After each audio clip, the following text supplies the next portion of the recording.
नमस्कार, आप देख रहे हैं प्रदेश का भरोसेमंद news channel India news Rajasthan और मैं हूं आपके साथ आयुष चतुरांश और स्वागत है आप सभी का हमारे इस खास कार्यक्रम बोलियो राजस्थान में। बोलियो राजस्थान में आज हम चर्चा करेंगे प्रदेश में हो रहे जलभराव की समस्या पर। बरसात के मौसम में हर साल जलभराव एक बड़ी समस्या बनता है और इसकी सबसे बड़ी वजह नालों की सफाई ना होना है। गंदगी अटकने की वजह से नालों से पानी की निकासी नहीं होती और इस वजह से सड़कें और गलियां पानी में डूबती हैं। घंटों तक पानी की निकासी नहीं होती और इस दौरान सड़कों पर लगने वाला जाम भी आम हो जाता है। नौकरी पेशा लोग, स्कूल जाने वाले बच्चे, इन सबको भारी दिक्कतों का सामना करना पड़ता है। तो प्रदेश की अगर हम बात करें तो प्रदेश में लगातार अब बारिश का दौर शुरू हो गया है। जहां एक तरफ झमाझम बारिश से लोगों को गर्मी से राहत मिल रही है तो किसानों के चेहरे भी खिले हैं। आम जनजीवन लेकिन अस्त व्यस्त नजर हो रहा है क्योंकि भारी बारिश के चलते निचली बस्तियां, जिसमें गलियां, बाजार, इन सभी जगहों पर पानी भर रहा है। रहवासियों को परेशानी का सामना करना पड़ रहा है। तो झमाझम बारिश के चलते शहर में हर तरफ केवल पानी ही पानी नजर आ रहा है। तो अब जब बारिश का दौर शुरू हो गया है तो नगर निगम की पोल खुलती हुई भी दिख रही है। तो आज इसी मुद्दे को लेकर के बोलियो राजस्थान की टीम प्रदेश के अलग अलग जगहों पर गई है, जनता से इस बारे में उनकी राय को जाना है। और अब सबसे पहले आपको ले चलेंगे जयपुर, जहां पर इंडिया न्यूज संवाददाता विष्णु शर्मा ने लोगों से जलभराव के मुद्दे पर बातचीत की है। देखिए। राजधानी में बारिश के साथ ही व्यवस्थाओं की पोल खुलती हुई नजर आई तो एक और जहां पर पूरे शहर का ड्रेनेज सिस्टम जवाब देता हुआ नजर आया तो वहीं नगर निगम के नालों में भी उफान देखने को मिला। सड़कें पूरी पानी के सहित कचरे से लबालब हुई क्योंकि जो नालों की सफाई जो होनी थी वो पूरी तरह से नहीं हो पाई। कुछ लोग मेरे साथ हैं, उनसे बात करेंगे किस तरह की व्यवस्थाएं रही जिसकी वजह से ये इस चीज़ों का समस्याओं को शहरवासियों को सामना करना पड़ा। भाई साहब, आपने जिस तरह से शहर में देखा, कहीं सीवरेज टूटी, कहीं नाले फुल हुए, कहीं नालियां जाम हुई, सड़कों पर कचरा बह के आया, क्यों आखिर नगर निगम नाले साफ नहीं कर पाया पर्याप्त वक्त में? देखिए, निश्चित रूप से आपने जो अभी सारी बातें कही हैं वो बिल्कुल सही है क्योंकि जो नाले अप्रैल से पूर्व साफ़ हो जाने चाहिए थे और मई तक उनकी रिपोर्टिंग हो जानी चाहिए थी वो अभी तक हुआ नहीं है। अभी मात्र 50% ही नाले हैं जो कि साफ़ हो पाए हैं, वो भी प्रॉपर तरीके से। इसमें कई खामियां रही हैं, जैसे कि अगर आप देखा जाए जो जयन होते हैं उन जयन को मौके पर नालों की सफाई हेतु उपस्थित रहना चाहिए था, लेकिन वो जयन नालों की सफाई पर उपस्थित नहीं रहते हैं। साथ ही साथ देखिए, जनता का भी इसमें कहीं ना कहीं रोल देखने को मिलता है क्योंकि अधिकांशतः लोग क्या करते हैं, नालों के ऊपर फुटपाथ नुमा बनाकर या अपनी गैलरी बनाकर उन नालों को कवर कर लेते हैं। नालों को कवर करने के अनुसार उनका पूर्ण रूप से सफाई नहीं हो पाती है। आज सुबह से मैं वार्ड के अंदर घूम रहा था, मैंने भी कई जगह जाके देखे जहाँ नाले की ब्लॉकेज थी, प्रॉपर सफाई नहीं हो पाई थी। साथ ही साथ कई जगह खड्डे भी होने के अनुमान है। और अभी देखिए, बारिश का दौर शुरू हो चुका है। 2-3 दिन में वैसे भी अलर्ट जारी कर रखा है मौसम विभाग ने कि भारी बारिश की संभावना है। तो इसे देखते हुए अभी नगर निगम को मुस्तैदी से रूप से कंट्रोल रूम स्थापित करते हुए नालों की सफाई पर विशेष रूप से ध्यान देकर देखना पड़ेगा। कहीं पे अगर ब्लॉकेज जमा हुआ है तो उस ब्लॉकेज को निकाला जाए और वार्ड वाइज और जोन वाइज जाके हर एक स्थिति को देखा जाए कि कहीं नालों का भराव तो नहीं। देखिए, अभी तो बारिश की शुरुआत हुई है, पहली बारिश कह सकते हैं इसको मानसून की। ड्रेनेज सिस्टम पूरी तरह से चौक हो चुका है। राजधानी का सड़कों पर पानी भरा है, लोग परेशान हैं, लोगों की गाड़ियां कहीं धंस रही हैं, कहीं बंद हो रही हैं। क्यों करोड़ों रुपए लगाने के बाद भी ये जो राजधानी का जो ड्रेनेज सिस्टम है वो इतना सक्षम नहीं है कि जो जरा सी बारिश, पहली बारिश हुई है उसमें ही व्यवस्थाएं सड़कों पे बिखर गई? ऐसा क्यों देखने को मिलता है? देखिए, इसका एक ही मैं शब्द कहूँगा, सबसे बड़ी चीज़ होती है जिम्मेदारी। अधिकारी लोग अपनी जिम्मेदारियों को नहीं समझते हैं और कर्मचारी लोग भी अपनी जिम्मेदारियों को नहीं समझते हैं। इनको लगता है कि जिस तरीके से पूर्व में भी बारिश आई और चली गई उस तरीके से खाना पूर्ति करके निकाल दिया जाता है।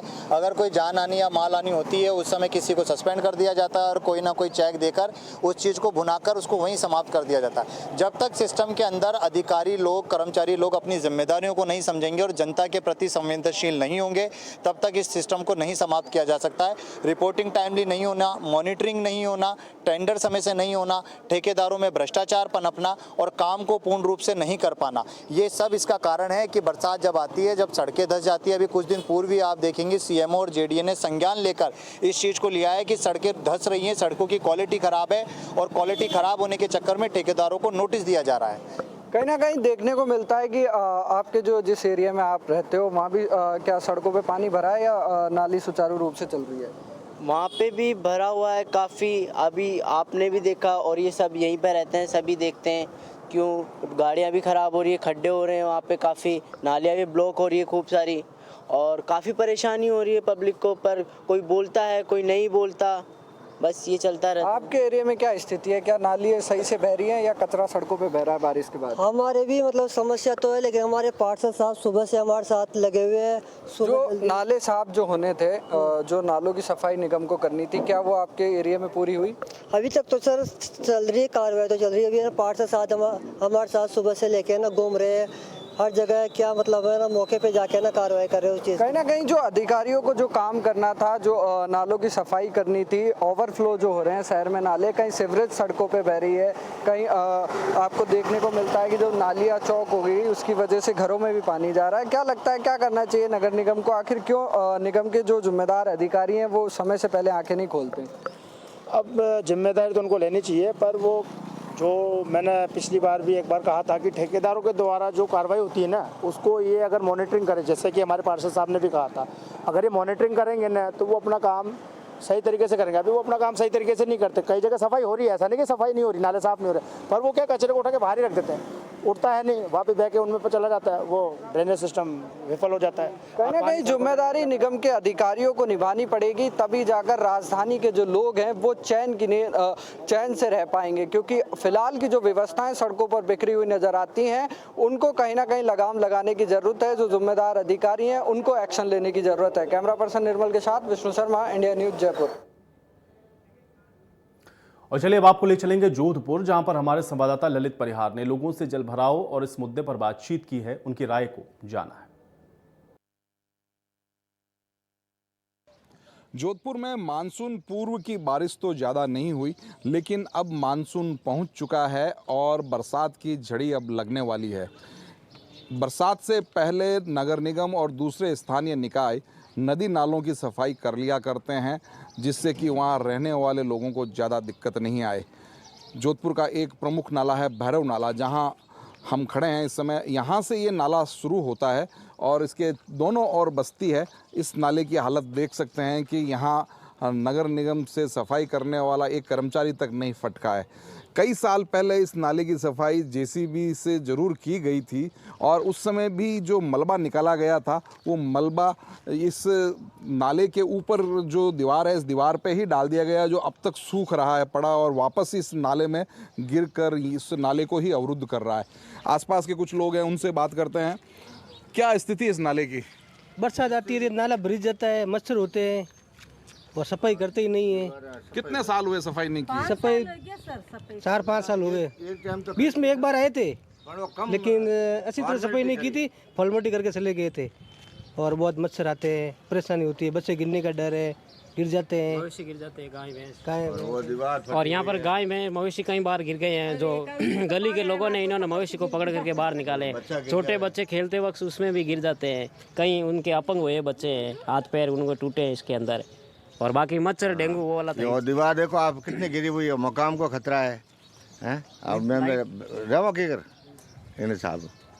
यहाँ आसपास के लोगों का रहना जीना दूभर है और तो और जो नाले की दीवार है वो भी टूट चुकी है, जहाँ अंधेरे में रात को आते जाते वक्त नाले में गिरने का खतरा बना हुआ है। गाय भैंस जैसे मवेशी तो यहाँ गिरते रहते हैं।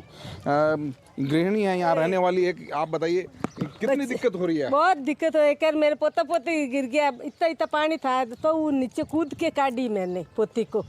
बहुत दिक्कत, इतना मच्छर होता है, ना सड़का सही कराता है, ना नाला ढकाता है। आपका मकान जो पीछे हाँ, इसमें पानी आ जाता है मकान के अंदर, जहरीले जानवर ही आ जाते हैं। बरसात होने पर नाला ओवरफ्लो होके जो मकान नीचाई पे बने हुए हैं उनके अंदर तक चले जाते हैं। पानी के साथ जो आगे पहाड़ियों से जो बहकर आने वाले जानवर होते हैं, जीव जंतु होते हैं, वो घरों में घुस जाते हैं। सभी तरह से खतरा बना हुआ है और ऐसे नारकीय हालात में यहाँ के लोग जी रहे हैं। ये नाला है जो बरसात के टाइम में पानी तेज़ होता है तो घरों के अंदर आ जाता है, मच्छर फैलते हैं। खुला है, जो गंदगी आती है, बहुत खतरनाक समस्या बनी हुई है। नाले की गंद तो हर समय बनी रहती है, मच्छर का खतरा जो है वो 12 ही महीने रहता है। उसके अलावा अभी नाला जर्जर हालत में है। नाले के पास से जो रास्ता गुजरता है वहाँ नाले की दीवार डैमेज है। इस कारण से आसपास के मकान के भी ढहने का खतरा बना हुआ है। तो इन हालात में आसपास के लोग, इस बस्ती के लोग, गोरों का तालाब बस्ती जो कहलाती है और यहीं से ये भैरव नाले की शुरुआत होती है, ये लोग ऐसी हालात में जी रहे हैं। कैमरा पर्सन जुगल नवल के साथ ललित परिहार, इंडिया न्यूज, जोधपुर। और चलिए अब आपको सीधे ले चलते हैं हनुमानगढ़, जहां पर हमारे साथ हमारे सहयोगी कुलदीप शर्मा मौजूद हैं। तो हनुमानगढ़ में इस समय बारिश के बाद क्या हालात हैं, कितनी वहां पर व्यवस्था बारिश से निपटने की गई है, इस पर बातचीत करते हैं। कुलदीप, आपके आसपास जो लोग हैं जरा उनसे बातचीत करें। हनुमानगढ़ में मानसून की जो बारिश हो रही है, कितनी तैयारियां वहां पर नजर आ रही हैं और क्या इस समय की स्थिति है, इसको अपडेट करें। जी बिल्कुल, आपको बताना चाहूँगा, अगर हनुमानगढ़ जिले भर की अगर मैं बात करूँ तो संगरिया जो है, संगरिया में काफ़ी बरसात की वजह से, हल्की सी बरसात की वजह से भी दिक्कत आती है, पीलीभंगा में भी दिक्कत है और हनुमानगढ़ जिला मुख्यालय पे भी काफ़ी ऐसे वार्ड हैं जहाँ पर गलियाँ लबालब हो जाती है। और आज की अगर मैं बात करूँ तो हल्की बारिश होने के बावजूद भी पानी की जो निकासी नहीं होने की वजह से जो पानी है वो अभी सूचना मिली है कि 30 बीघा जो है उससे फसल भी पूरी नष्ट हो गई है। तो कहीं ना कहीं पानी निकासी की व्यवस्था जो है वो हर नगर निकाय पे व्यवस्था फैल रहती है। हमारे साथ कुछ नागरिक है, उनसे बात कर लेते हैं। पानी निकासी की अगर बात करें तो किस प्रकार की व्यवस्थाएं आपको नजर आती है? पानी निकासी की बात करें तो सबसे बड़ी समस्या है कि हालांकि केंद्र सरकार ने अभी एक सूचना जारी कर 1 जुलाई से प्लास्टिक बैन किया गया। सबसे बड़ी समस्या नालियों के ओवरफ्लो होने का कारण प्लास्टिक है। दूसरा, जो नालियों को बढ़ाया जाता है उसकी जो गुणवत्ता है उसको ध्यान में नहीं रखा जाता है। तीसरी बात, उनका जो लेवल है वो सड़क जो है, सड़क और नाली दोनों का लेवल कहीं ना कहीं कहना पड़ेगा कि पीडब्ल्यूडी की सड़क हो, चाहे नगर परिषद की सड़क हो, चाहे कृषि उपज मंडी की सड़क हो, दोनों विभागों का तालमेल नहीं होने के कारण जो समस्या उत्पन्न होती है। अगर नाली को सही बढ़ाया जाए, लेवल सही किया जाए और उसको सही तरीके से मेंटेन किया जाए तो जो ओवरफ्लो की बरसात थोड़ी सी होने पर ओवरफ्लो होती है, घरों के अंदर पानी जाता है, नींव में पानी चला जाता है और कई मकानों को नुकसान भी होता है। लेकिन कहीं ना कहीं जो प्रशासनिक अमला है उसका इस पर ध्यान नहीं होता। दूसरी बात कहना चाहूंगा कि बरसात आने से पहले सभी नाले, जो बड़े नाले हैं चाहे छोटे नाले, उनकी सफाई नहीं होती। सफाई नहीं होने के कारण ही जो ओवरफ्लो होती है, जिसका दुख जो है लोगों को झेलना पड़ रहा है। बरसात तो अभी मौसम शुरू हुआ है, आज ही बरसात जैसे हनुमानगढ़ जिले में हुई है तो कई जगहों पर पानी खड़ा है, चारों तरफ पानी, फिर मच्छर भी पैदा होगा, उससे नुकसान भी होगा। तो मैं तो यही कहना चाहूंगा कि सही व्यवस्था के लिए प्रशासनिक ढांचा है कहीं ना कहीं वो दोषी है, वो समय अनुसार नालों की सफाई नहीं करवाते हैं। कुछ और भी हैं, हम उनसे भी जान लेते हैं। आपको क्या लगता है, क्या व्यवस्थाएं आपको चारों तरफ अपने आसपास नजर आती है, आपके शहर, आपके आसपास में? अभी क्या है कि हनुमानगढ़ की अगर बात करें तो हनुमानगढ़ में अभी जो सड़कों का निर्माण अभी जारी है शहर के अंदर, ठीक है, उसके कारण क्या है कि सारी सड़कें ब्लॉक हो रखी है और उसी की वजह से ही, क्योंकि ये बरसात का मौसम आ चुका है और सभी नाले वगैरह टूटे फूटे पड़े हैं और उनको दोबारा निर्माण किया जा रहा है, वही ब्लॉक का कारण है। और सड़कें नहीं बनने के कारण वो सारा कंस्ट्रक्शन चल रहा है, तो उसी कारण भी सड़कें ब्लॉक है, तो कहीं पानी की निकासी नहीं है। तो उससे पहले जिला परिषद को अगर सबसे पहले बारिश के आने वक्त है ना, तो नालों की सफाई वगैरह वो मुस्तैदी से करवानी चाहिए थी। और जो कंस्ट्रक्शन कहीं चल रहा है वहाँ क्या है कि पानी की निकासी के लिए जरूर व्यवस्था करवानी चाहिए ताकि लोगों के घरों में पानी ना घुसे, और ये जो काम है वो नगर पालिका को सबसे पहले करना चाहिए। जिस प्रकार से मेरे साथ काफी लोग मौजूद हैं, इन्होंने साफ तौर पर कहा भी नगर निकाय जो है कहीं ना कहीं जब मौसम का पूर्वानुमान होता है भी वहां पर बरसात हो सकती है, बरसात की वजह से नालियां ये तमाम ओवरफ्लो होते रहते हैं, इसकी समस्या जो है आम रहती है। तो कहीं ना कहीं मौसम जब बदलता है या मौसम का पूर्वानुमान होता है तो नगर निकायों को युद्ध स्तर पर कार्य करना चाहिए ताकि आमजन को इस प्रकार की परेशानी ना हो। जी लेकिन कुलदीप, वहां अगर साल दर साल यही व्यवस्था रहती है या साल दर साल हम लोग देखते हैं जब मानसून आता है तो इसी तरह की अव्यवस्था वहां पर देखने को मिलती है, जलभराव होता है, लोगों के घरों में, लोगों की दुकानों में ये पानी पहुंचता है, क्या सिर्फ निगम की लापरवाही है या फिर लोग भी कहीं इस चीज का ख्याल नहीं रखते? जैसे कि अभी आपके साथ जो एक शख्स मौजूद थे उन्होंने कहा कि प्लास्टिक एक बहुत बड़ी वजह है, तो क्या लोग भी इन सारी बातों का ख्याल नहीं रखते, सिर्फ ठीकरा निगम के ऊपर इसलिए बाद में फूटता है? और निगम भी क्या आपको लगता है कि संजीदा नहीं नजर आता है, सिर्फ ऊपरी या खोखले दावे किए जाते हैं, इस वजह से स्थितियां बनती हैं? थोड़ा इसको और अपडेट करें कुलदीप और बातचीत करें अगर और लोग हैं आपके आसपास। बिल्कुल, दो चीजें मैं आपको बताना चाहूंगा, दोनों ही चीजों पर मैं अतिशयोक्ति नहीं होगी अगर ये बात कही जाए भी कहीं ना कहीं पब्लिक भी लापरवाही करती है और उसके साथ साथ ही निगम भी लापरवाही करता है। अगर कई वार्डों की अगर बात करूं तो चाहे वो नगर निकाय हो, नगर निगम हो या जो भी हो, तो कहीं ना कहीं साफ तौर पर है कि उन कई वार्डों में सफाई की व्यवस्था ढंग से नहीं होती।